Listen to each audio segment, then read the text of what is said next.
Hello friends, welcome to Geetha's Kitchen. இன்னைக்கு நாம ஒரு ஹெல்த்தியான ரெசிபி தான் பார்க்க போறோம். சீம்பால் எப்படி பண்றதுன்னு பார்க்கலாம். இது ரொம்ப நல்லது உடம்புக்கு. இதுல நோய் எதிர்ப்பு சக்தி அதிகமா இருக்கு. வாங்க எப்படி பண்றதுன்னு பார்க்கலாம். இன்னைக்கு 300 ml பால் எடுத்து வச்சிருக்கேன். மாட்டுப்பால். பால் காய வைக்காத பச்சை பால் தான் இது. அடுத்தது இதுக்கு 200 கிராம் சர்க்கரை கரெக்டா இருக்கும். உங்களுக்கு கூட ஸ்வீட்னஸ் வேணும்னா இதோட கொஞ்சம் அதிகமா சேர்த்திக்கோங்க.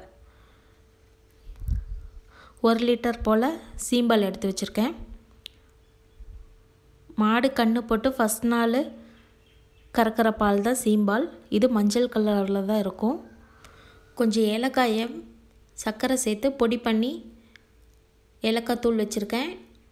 அப்புறம் இங்க சுக்கு பொடி காஞ்ச இஞ்சியை பொடி பண்ணி எடுத்து வச்சிருக்கேன்.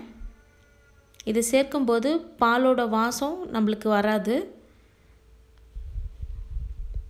இப்போ பால்ல சர்க்கரையை சேர்த்துக்கலாம். சர்க்கரையை சேர்த்துட்டு சர்க்கரை நல்லா கரையணும். ஒரு 10 நிமிஷம் போல ஆகும். நல்லா மிக்ஸ் பண்ணி விடுங்க. சர்க்கரை கரையலைனா நம்ம சீம்பால்ல அடியில வந்து சர்க்கரை எல்லாம் படிஞ்சிரும். மேலே வந்து சுகர் இருக்காது. கீழே ரொம்ப சுகர் ஆயிரும். சோ சர்க்கரை ஃபுல்லா கரையற அளவுக்கு நல்லா இது மாதிரி கரைச்சுக்கோங்க. நீங்க டைரக்டா சீம்பால்ல சர்க்கரை சேர்த்தீங்கனா ரொம்ப லேட் ஆகும் சர்க்கரை கரையறதுக்கு. சோ அதுக்காக தான் நம்ம இது மாதிரி ஃபர்ஸ்ட் பால்ல நல்லா சர்க்கரையை கரைச்சிட்டு அதுக்கு அப்புறம் சீம்பால் சேர்த்து நல்லா mix பண்ணிக்கலாம்.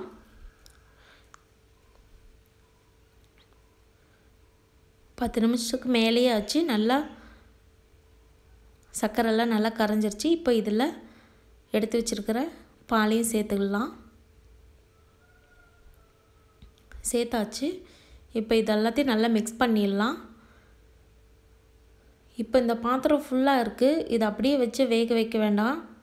நான் இப்போ இதெல்லாம் நல்லா mix பண்ணிட்டு வேற ஒரு பாத்திரத்துல மாத்திட்டு தான் வேக வைக்க போறேன். நல்லா சுகர்லாம் எல்லா பக்கமும் mix ஆகற மாதிரி நல்லா mix பண்ணி விட்டுக்கோங்க. இப்போ இத வேற ஒரு பாத்திரத்துல மாத்திட்டேன். இப்போ இதல சுக்கு பொடியும் ஏலக்காய் பொடியும் சேர்த்துக்கலாம். ஒரு சில பேருக்கு பாலோட ஸ்மெல் பிடிக்காது. சோ இது மாதிரி நீங்க பொடி சேர்த்திக்கும்போது அதோட வாசனை வராது. பாலோட வாசனை வராம ஏலக்காய் பொடியோட வாசனை மட்டும் வரும். சோ சேர்த்துட்டு இதையும் நல்லா mix பண்ணி விட்டுறலாம்.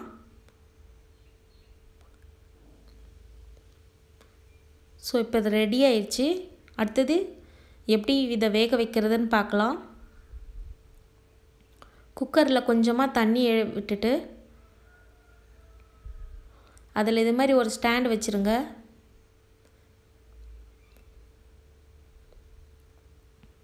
இப்போ இந்த ஸ்டாண்ட் மேல பாத்திரத்தை எடுத்து உள்ள வச்சிரலாம். இத க்ளோஸ் பண்ணிட்டு குக்கரையும் க்ளோஸ் பண்ணிட்டு ஃபர்ஸ்ட் விசில் ஹைல அப்புறம் ஒரு 5 விசில் லோ ஃப்ளேம்ல வச்சிரலாம். இது நல்ல விசில் வந்துட்டு நல்லா ஆறணும். ஆறுனதுக்கு அப்புறம் கட் பண்ணீங்களா தான் நல்லா அழகா கேக் மாதிரி கட் ஆகும். சோ சூடா இருக்கும்போது கட் பண்ணிராதீங்க.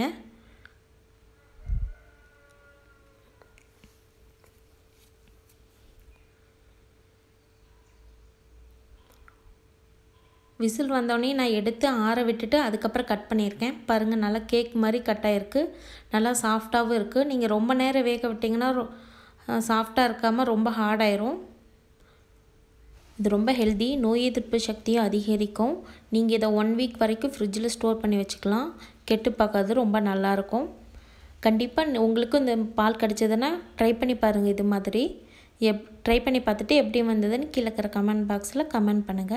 இந்த வீடியோ உங்களுக்கு பிடிச்சிருந்தா என் சேனலை மறக்காம Subscribe பண்ணுங்க. Thank you.